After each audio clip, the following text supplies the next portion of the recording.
کہ اخلاص ہو تو اللہ تبارک و تعالی اس عمل کے اندر کتنی پختگی عطا فرماتا ہے، اس عمل کے اندر اللہ تبارک و تعالی کتنی طاقت عطا فرماتا ہے.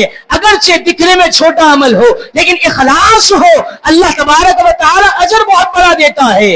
نبی پاک صلی اللہ علیہ وسلم نے فرمایا گزشتہ زمانے میں 3 دوست تھے، کہیں سفر پر نکلتے ہیں، ایک غار کے اندر رات رکتے ہیں اور نصیب سے اس غار کا جو دروازہ ہوتا ہے، اس غار کا جو سوراخ ہوتا ہے وہ پتھر سے بند ہو جاتا ہے.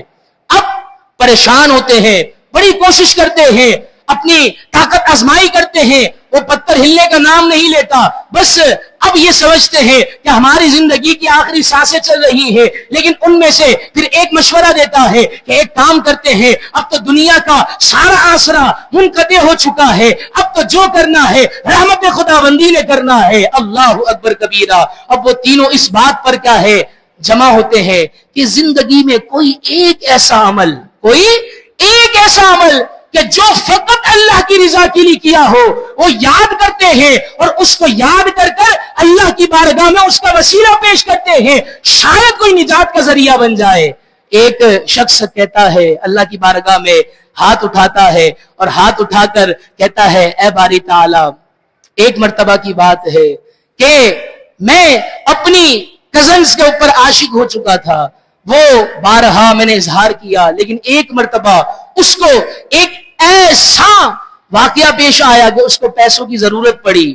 وہ میرے پاس آئی کہ مجھے کچھ پیسے چاہیے. میں نے کہا کہ آج کیا ہے، اپنی جو ایک دل کی بات ہے وہ کہہ دیتا ہوں. میں نے اس کو کہا کہ میں تمہیں 1000 درہم کی بات کی یا 100 درہم کی بات کی، میں تمہیں دے دیتا ہوں، لیکن تم نے میرے ساتھ بدکاری کرنی ہے. اب وہ کیا ہے مجبور تھی بیچاری، وہ راضی ہو جاتی ہے، لیکن پھر آخر میں آ کر وہ کیا ہے اس کے دل میں خوف خدا پیدا ہو جاتا ہے. وہ شخص ہاتھ اٹھا کر کہتا ہے اے باری تعالی، میں کیا ہے بالکل قادر تھا اس کزن کے ساتھ بدکاری کرنے پر، لیکن میں بدکاری سے رکا رہا. کیوں رکا رہا؟ بس تیرے خوف سے، تیرے ڈر سے. اے باری تعالی، اگر میرا عمل وہ تیرے لیے کیا تھا اچھا تھا، تیری بارگاہ میں قبول ہوا ہے، اے باری تعالی ہمیں اس مصیبت سے نجات دلا دے. وہ چٹان کا پتھر جو ہے تھوڑا سا سرک جاتا ہے. دوسرا پھر ہاتھ اٹھاتا ہے اور ہاتھ اٹھا کر کہتا ہے اے باری تعالی، جب بھی میں گھر پر رات کو دودھ لے کر آتا، اپنے بچوں کو پہلے نہ پلاتا بلکہ میں اپنے والدین کو پہلے پلاتا. اے باری تعالی، اگر میرا یہ عمل تیری رضا کے لیے تھا، یہ کیا تھا للہیت کے لیے تھا، یہ اخلاص کے ساتھ عمل تھا، اے باری تعالی اس عمل کے ذریعے وسیلہ پیش کرتا ہوں، ہمیں اس تکلیف سے نجات دلا دے. وہ چٹان کا وہ جو غار کا پتھر ہے تھوڑا سا اور سرکتا ہے. اب تیسرے کی باری آتی ہے. تیسرا کہتا ہے اے باری تعالی، میرے پاس کچھ مزدور کام کرتے تھے، وہ مزدوروں میں سے مزدوری کی، سارے مزدور لے کر چلے گئے سوائے ایک کے. وہ چلا گیا، اس کا جو مال تھا اس سے میں نے کچھ کیا ہے کاروبار کیا، اللہ نے اس کاروبار میں برکت عطا فرمائی. آج میرے پاس جو بھی ہے وہ کاروبار کی برکت ہے. اب وہ جو مزدور دوبارہ لوٹ کر آیا، اس نے کہا کہ میں تمہارا مزدور ہوں اور میری اتنی اجرت بنتی ہے، وہ مجھے دے دو.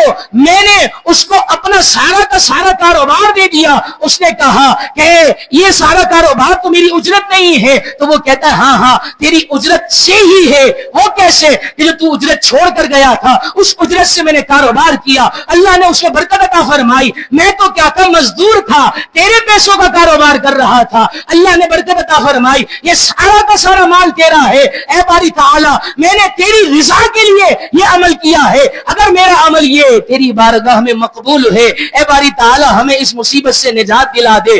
وہ چٹان کا وہ غار کا پتھر تھوڑا سا اور سرکتا ہے اور یوں اپنے اخلاص سے کردہ عمل کے مطابق اللہ کی بارگاہ میں وسیلہ پیش کیا تو اللہ تبارک و تعالی نے ان تینوں دوستوں کو اس غار میں پھنسی ہوئی تکلیف سے نجات عطا فرما دی. اب میرے محترم اور پیارے بھائیوں، اس واقعے سے، اس حدیث مبارکہ سے ہمیں کیا سبق ملتا ہے کہ اگر اخلاص ہونا، اخلاص اللہ کی بارگاہ میں جو اخلاص کے ساتھ کیا ہوا عمل ہو وہ تھوڑا بھی ہو لیکن اللہ کی بارگاہ میں قبول ہوتا ہے. اور اگر اخلاص کے ساتھ نہ ہونا تو پھر پہاڑ جتنے بھی عمل کر لو